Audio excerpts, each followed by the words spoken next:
Well, welcome to the Baby Playbook Podcast. Awesome to have you listening to us on the podcast today. Thank you so much for your company every week, where we bring you, of course, all of the information that you want to be hearing when you're either preparing for a new baby or you're in those newborn trenches or even past those newborn trenches and still very much, in that motherhood phase. Just trying to get out as much information as we can, because I know how overwhelming it can be on all different topics, whether it's sleep, whether it's food, whether it's learning developmentally, and whether it's also personal, mental health, and whatever else it may be. Today, I'm really excited for this episode because we're talking all things money and wealth. And I think this is a really cool topic to delve into on the podcast, because I know there's some mums listening out there that are like me, and you might be a real strong career gal, or you might, be really enjoying your time off with your baby and have just been thinking about whether it's worth going back to work or whether you want to pivot during this time. There's something about motherhood that really starts to make us question, what are we doing for work? And do I really enjoy it? Is it worth my time away from my children? What are my passions? What are my inspirations? How am I going financially?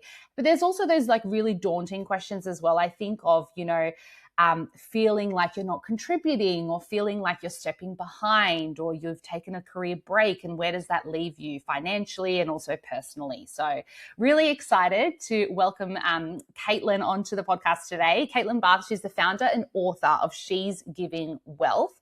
I'll of course have her book and everything linked in the show notes for you. It's a great one to get. Caitlin started out as a Kmart checkout chick at 15, and then by 21 she has built her first investment portfolio. Now, past that, she is teaching us all about wealth, all about making sure that we're feeling financially secure, all about, making sure that we have frameworks in place to figure out our work, what we're putting our passion into and our energy into. So, Caitlin, thank you so much for making the time. No, it's a beautiful introduction. Thank you so much. And it really hits me in the feels, even listening to, it is such a beautiful and a pressurized time when you're, on mat leave or about to go on parental leave. And all of those questions come up where you're like, I want to be a mum so bad. I'm so excited for this. And I'm also nervous. Does this put me further behind? And you just sometimes feels like you're competing with two completely different pressures and caught between both of them. So I absolutely feel that I've been there. And a large part of my life and my book is about actually tracking what women actually go through in terms of disruption to their financial lives. And typical advice was not built for us, because it's very much earn, save, invest, retire. Doesn't take into account those unpaid care gaps. And, having a baby is absolutely one of those. And so I've rebuilt time and time again after disruption, and most recently, I guess, after, the birth of my little girl, Ori, who's nearly 2. And it's a big time. It's a big old time. It really is. It really is. And that's the thing, right? It is a bit of a disruption. And I think a lot of things come to play, right? Is personal, experience, of course, with having a baby. There's so much just in terms of just the baby itself, but then you sometimes don't even have a minute to think about how you're feeling and what your plans are and all of that stuff. So I think it's really important that sometimes we give mums the opportunity to think about themselves and, have that conversation with themselves. And, maybe this Google isn't, there's a rash on my baby's foot. What am I going to do about it? It's more, what should I do about work coming back to work? So I want to give them that time and that ability. Absolutely. Let's do it. I'm so excited. Yeah. Well, let's first talk about maternity leave, because that is a huge disruption and can have quite an impact on financially and personally on the journey of a mum. Would you say it's a financial setback, or, how do you view maternity leave? I think that's a really good question. I know the feeling when that last pay lands and you just go, that's it. I'm about to go backwards and everyone else is going forwards. So if you're there, I absolutely feel that, and I see that because I've experienced exactly the same. And I want to say this first, the money dip is real. But it's not a you problem. And no woman has ever budgeted her way out of an income that stops. It's not a fair fight, and we're never going to win it with discipline or motivation. So if you hear those words while you're on mat leave, please feel free to disregard them. It's not a season in your life to be more disciplined and more motivated. In fact, it's actually a disrupted season. It's a beautiful season, and it's an intense season all at once. And it is a reset. And this is the part that no one says to us. So on leave, we get to see our life in an entirely different way. And for high achieving women, which I think that you are too, it's absolutely terrifying, because suddenly you can't succeed KPIs because there aren't any, besides keeping you and your baby alive. It's a pretty important one. But there's nothing you can compare this time to, because you haven't, often had it before. There's no data to track, and you feel like there's no outcome to achieve. So if you're like me and you're used to performing to justify your worth, parental leave can just crack you absolutely wide open. So it is absolutely a reset when you look at it in those terms, but it's a real opportunity as well. And your only job in this season is really to stay with yourself and to keep the ground under your feet, and to notice the actions that you do every day that are you rising, just small acts of self-reclamation in a single day. And it'll look different, to any other season. And in the book, I call this season the threshold. So it's the moment between worlds when you don't belong to either. You've lost your old life. You're not yet comfortable with your new identity. And it can be the first time in years you're off the treadmill. And then that question arises, well, was I running for the right reasons? What was I running for? Do I want to keep running that way, or do I want to choose something different? And I guess that unconditional love of a tiny baby, I'm just going to get emotional, but they don't care what you've achieved at work that day. So they don't true. care about the KPIs, and they just want you. Your presence, your voice, and it is terrifying and disconcerting, because if you used to justify your worth by doing, this little bubba just wants you to be, and that can actually be such a terrifying invitation to actually stop and go, well, who am I and what do I want beyond what I do? So that's, I guess, the gift hiding inside parental leave. It's clarity about the life that you actually want. And it took me 9 months of Ori being in the world to really start figuring that out. But when I did, there was really no stopping me. Yeah.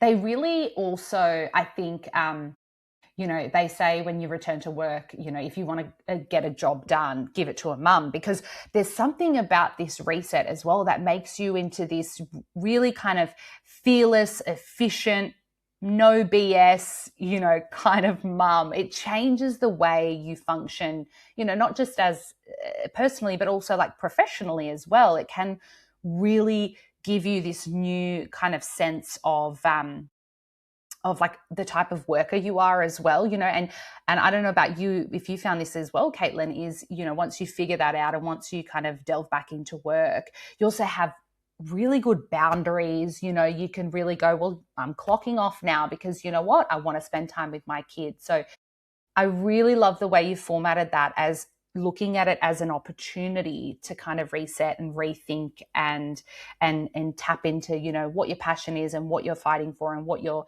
building when it comes to yourself and your career, which is really, it's actually really exciting when you put it that way, Yes, I feel like we're conditioned to look at the negatives, and we're conditioned to look at money a certain way. And that doesn't always benefit us, particularly as women. It's almost like, all right, what are the opportunities here? And what's that abundance mindset? And, let's look at me as a whole person and not just as my finances, because it is all interlinked. And it is exciting in amongst the fog and the disruption and the fear. Like, you're actually becoming this incredible version of yourself that you haven't even met yet. And when you do, you're going to be blown away, because it's so true. Women are extraordinary. And it wasn't until really I became a mum that I realized how extraordinary women is, whether they're mums or not. You know, what we can do, phenomenal. I know. Phenomenal. Do you know, you're reminding me of, I don't know if you've seen, there's a lot of these reels going around on socials now where it's like a mum holding, you know, the baby and the bottle and this and that and the toddlers. And then it just says men could never. Again, I'm not coming on here just to talk bad about men, but it is kind of that, you know, we really take hold in this period, and we really, like we really just get things done, and we not just personally, but, you know, with the baby as well. Yes. Well, you mentioned as well, of course, there is a financial side to this, and it is very daunting when the money stops coming in, whatever setup, you know, you kind of have with your employer, government, however you've kind of tried to put some steps in place to cover yourself somehow financially during this time. Well, let's talk about that. If someone is listening, they're about to head into maternity leave in the next few months or so, what would you say would be, I guess, maybe the 3 most important money moves to make before they kick off that season? Absolutely. And I do agree, do the vital jobs now while your brain's still your own, because sleep deprivation is very real. And you can't, you know, rely on motivational or that feeling of needing to do something when you're in, you know, at oftentimes survival mode. So great time to do it now. The first thing I would do is, you know, open a little account and call it your leave buffer, and just quietly tuck away whatever you can before the pay stops. It doesn't need to be huge. It just needs to be there for the day that car rego lands, and, you know, it'll stop that panic. So, you know, every little bit you can, don't be hard on yourself as well. But, you know, having that and titling it as a leave buffer actually will do something to your brain, and it will help you actually feel like more relaxed and like you're actively doing something. And the second is paid super is now in for government paid parental leave, which is great, overdue, but really, really good. But it is calculated on minimum wage, which I don't know that all of us, you know, are aware of. So if you earn more than around 50K an annum, then it's a great idea to work out that super shortfall and between this and the amount you normally make, and see if there's a way you can bridge that gap, that shortfall. So when Ori was born, obviously the super paid wasn't in place, and I calculated I'd be roughly 5K short on super, and I talk about that in the book. So I took that out of my savings. I had savings there, and I put it into super myself. We shouldn't have to do it, but it did feel really empowering for me to go, no, I'm actually taking that money out and I'm investing it in myself and my future, and it'll just compound over time. And I'll be able to look back and go, I, you know, bridge that gap myself. So, and if you have an earning partner, it could be the time to have that conversation around, okay, here's a small shortfall between what the government will pay me on super and what I would, you know, normally get. Let's have a conversation together and with our accountant about the other partner contributing to bridge that gap, because it's a household thing. It's both of you. You've both made the baby, and you're both in it together. It's both of your futures. So that would be really important too. And I've actually done like a little free cheat sheet on how to calculate that super shortfall for mums, just for this podcast. So I'll give you that link. Yeah, I'm all for increasing your wealth, expanding your wealth, particularly through care gaps. So we can pop the link to it in the show notes. And then final thing, sorry, there's so much I could say, but third, sort out 3 numbers, and those are what's coming in while you're off, what you genuinely need each week, and how many weeks those 2 numbers buy you. So if you do it once on the couch with a cuppa, you're not going to have those 3 a.m. scaries when you're up, feeding and just doing a bit of a spiral. It will stop that in its tracks because it's there. So when Ori was born, I was financially single at the time, so I supported both of us through that period. And I had my simple spreadsheet. I knew I had 6 months, and it just gave me breathing room to actually be able to concentrate on being a mum and on at times enjoying that season, but at times, white knuckling it, but either way, being fully present in it. And again, we've done that like a very simple spreadsheet so that mums can do that. And we'll pop the link in the show notes for them. Thank you so much, Caitlin. It's really great to hear, because I think sometimes when you are Googling some of these things as well, it can be quite overwhelming to figure it out, right? Yes. I'm third time in now, so I kind of know all the little bits and pieces. And I know, for example, really also handy hacks like that, if I believe everyone talks about the super top up where, if you earn under, I believe the number's about 64,000 something in a year. If you put $1,000 in, the government will give you an extra $500 bonus. There's little things like that again, if you guys follow Caitlin, I will of course link her Instagram and in the book as well, you can find out about these little things. But yeah, just having those cheat sheets and being a little bit more prepared than just, wow, it started, how much money is coming in, oh no, it's going to stop soon. Like that can be quite overwhelming. Absolutely. Hey mum, are you kind of really over reading those boring children's books to your baby, to your toddler, that say the same thing, that go through the same ABCs and the same 1, 2, 3s? Well, I've got something for you. I read a kid's book. It's called My Mummy Loves Fudge. And this book is not just for your kid. It is for you to enjoy as well. Now, it's about a mum who yells fudge around the house. I'm going to leave it to you to think of another word she wants to be yelling but just can't, a PG version of that word. Now, this is a really fun book that I know that you will love. It's also an amazing gift for a new mum if you have one on your mind. Make sure you head into the show notes for the link on where to buy it. Just search My Mummy Loves Fudge by Nikolina Karuve. And I think the other thing I really wanted to agree with you on as well is making it a conversation with your partner as well is really important, because and that's also a mental thing, making sure that the conversation's not, oh, I'm not bringing in money. It's okay, our household income is about to drop, household, team effort. Yes. Where's that number sitting, rather than, dad's up here and mum's at zero. That's really like a real self-esteem hit, when you look at it that way. Self-worth. Yeah. And it's almost like I'm not contributing anything. And it's like, whoa, you're keeping, a little being alive and, happy and healthy and developmental milestones and things. And it's so true. I just remember Wonder Week's apps and trying to track everything, because that's my brain. And if we can just take one thing off that, and that feeling of inadequacy where it's like, you are contributing, and that should be recognized, and it's a partnership. And I think it really challenges those mindsets around, well, this is the male role, this is the female role. Well, no, like together we are building future wealth for our family. So how do we tackle this together as a team and in awareness and support? 100%. Okay, well, after all of this, of course, then, the next little daunting phase is returning to work.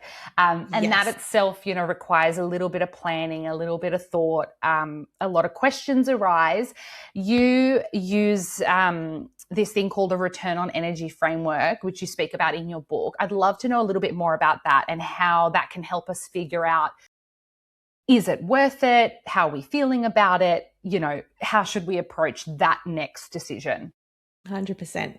And I love return on energy because it measures, we all talk about return on investment, particularly in the financial term. Okay, we've got a share or a stock here or a house, or we're investing money into this fund? What's the ROI? What are we getting back? Is it worth us continuing to invest in it?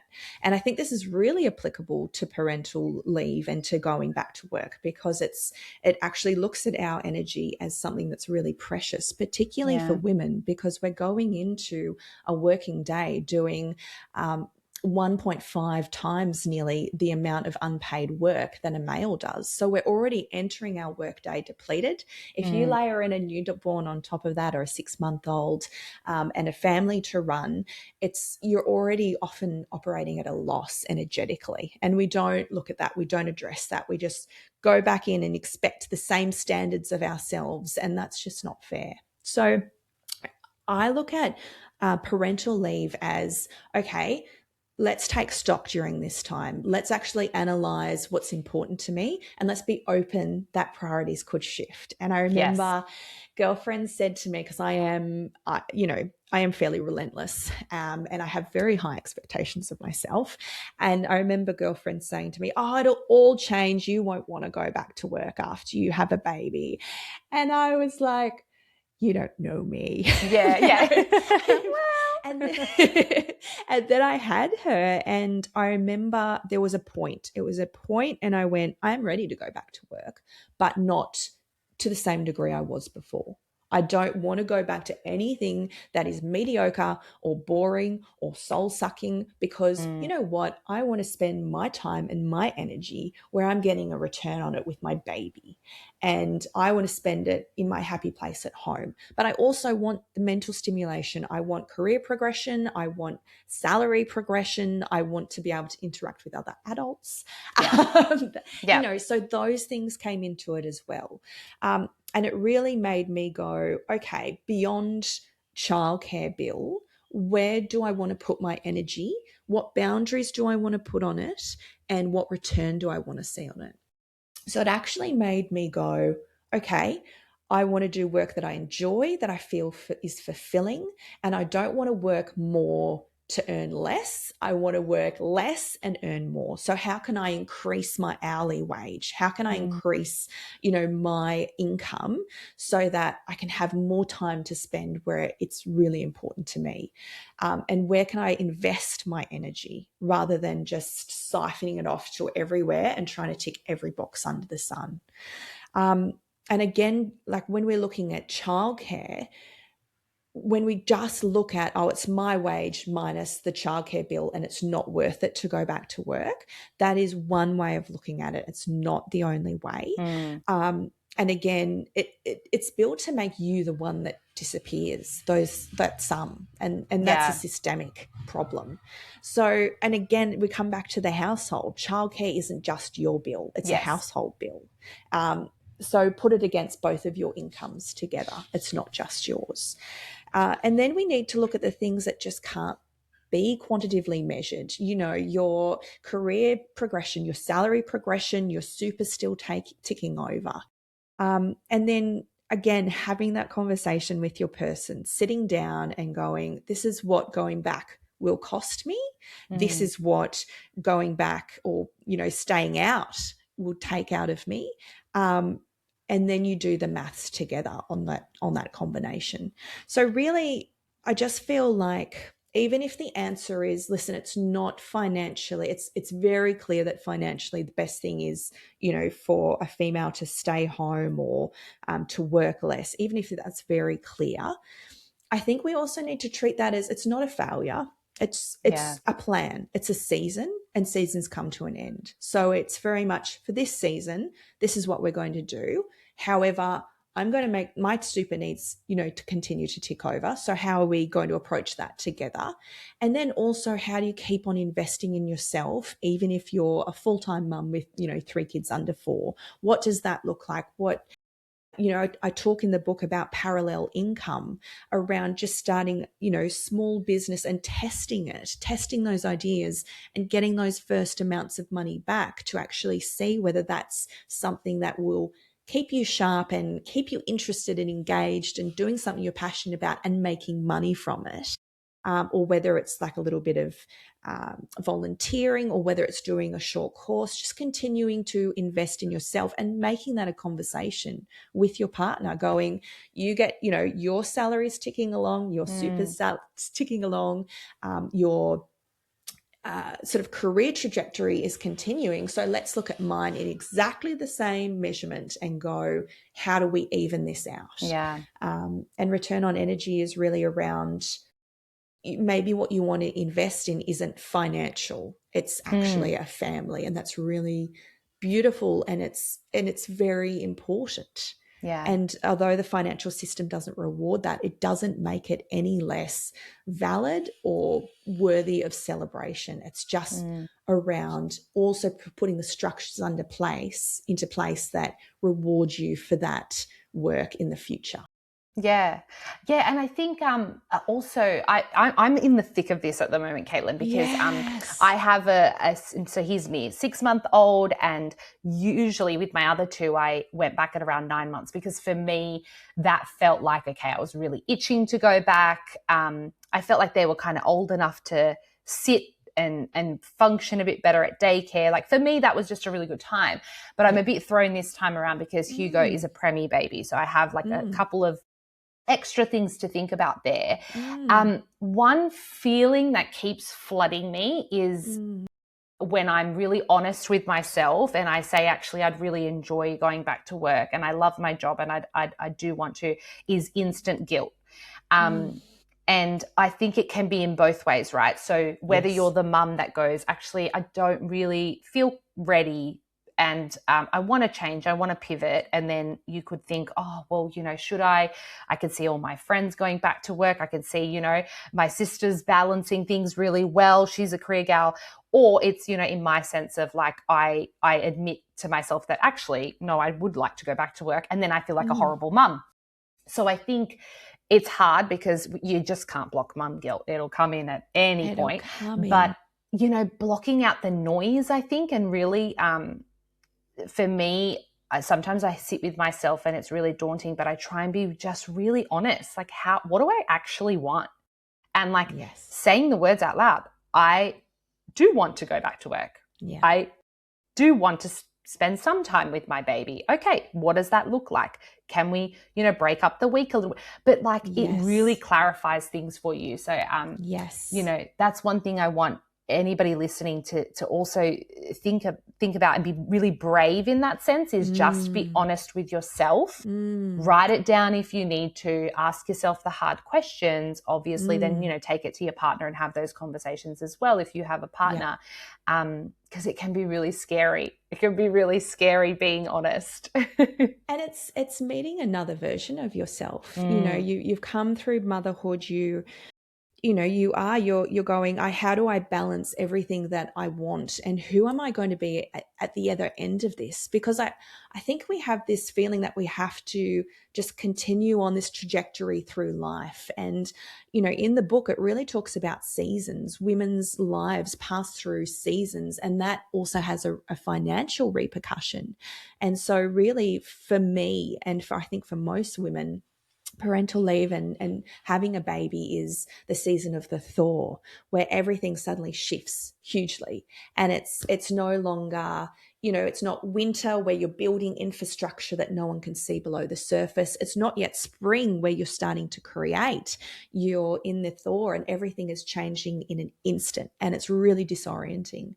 And I think one of the main functions of the thaw and the archetype in that season is called the phoenix, because it's around rising again and rising into a different version of yourself, one that can sit there and have that courage to go, what do I want, and why do I feel bad for wanting it? and who made me feel that, and where does that come from? And then kind of going, I am worthy, and my time and energy are worthy of investment into. And how can I navigate this season of my life and not self-abandon? Which is really tricky. It is. Oh gosh, we're squirming as we talk about it, let alone having that conversation with ourselves. But I love it. And this is what we, I want to get on and make sure that people are encouraged to do that as well, I could talk to you for days, Caitlin, but, of course, everybody can get, so much out of your book, She's Giving Wealth, and all of these, explanations of these seasons and these conversations you should have with yourself as well. What is one thing that you think every woman, perhaps on mat leave or approaching or coming out of, should really walk away with kind of knowing after reading your book? That your life is worthy, it is valuable.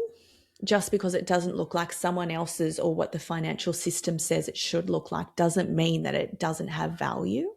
And also that life does move in seasons, and this is one of them. And it is one of the most foggy, tender, disorienting, terrifying, love-inducing times in your life, and just staying with yourself is just the biggest thing, and it affects everything. Staying with yourself, valuing yourself, and being clear around what you want, and allowing yourself to want and to be an actual human, not just a mum. That's huge. And there are financial outcomes from that will affect you and your family's future and legacy. Like, you're building a legacy right now beyond just the financial. And, our job is to just make sure that you have scaffolding underneath you in this season so that you can actually put your time and energy into what where you are right now, so you can be fully present, fully clear with yourself, fully calm, and really enjoy the season as well. That's what it's all about. That's what the book's all about. That's what the season's all about.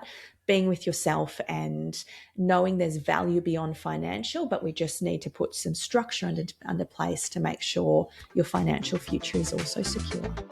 Amazing. Thank you so much, Caitlin. Such a great conversation to have. I'll, of course, again, make sure everything is linked in our show notes and how people can connect with you and follow you online as well. Thank you so much for taking the time to chat. Thank you. Really appreciate it.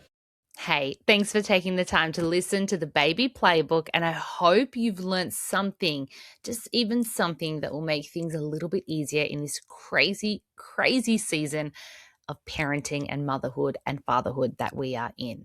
Hey, quick favor, if the Baby Playbook has helped you, even just that little, hit follow and leave a rating or review wherever you are listening. It genuinely helps more parents find the show, and I read every single one of them. So thank you. I'll see you next week.